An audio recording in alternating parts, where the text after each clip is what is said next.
નમસ્કાર, હું છું પ્રિયા અને તમે જોઈ રહ્યા છો જનતા કી જાણકારી ન્યૂઝ। નજર કરીએ આજના સમાચાર ઉપર। સાવરકુંડલા તાલુકાના વીજપડી ગામમાં પીજીવીસીએલ કચેરી ખાતે મધડા એજી ફીડરના ખેડૂતોએ આપ્યું આવેદનપત્ર। મધડા એજી ફીડર વારંવાર બંધ થતા ખેડૂતો પરેશાન।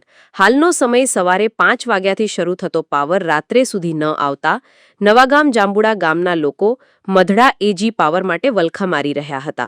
વરસાદની ખેંચ પડતાની સાથે પાક બળી રહ્યો હોય તેવી પરિસ્થિતિમાં પાવર ન આપતા ખેડૂતોએ રોષ પ્રગટ કર્યો હતો।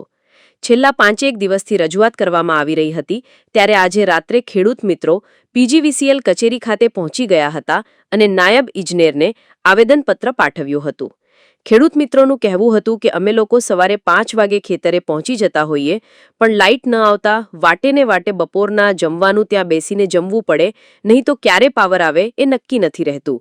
ખુદ નવાગામ જાંબુડા ગામના સરપંચ ખેડૂતો સાથે પીજીવીસીએલ કચેરી ખાતે પહોંચી ગયા હતા અને રાત્રે મોડા સુધી વાતચીત કરી અને અંતે 2 દિવસમાં કમ્પ્લીટ કરી આપનું અહીંના અધિકારીએ જણાવ્યું હતું।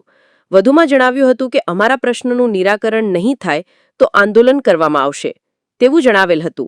રિપોર્ટર સમીર ખોખર, વીજપડી।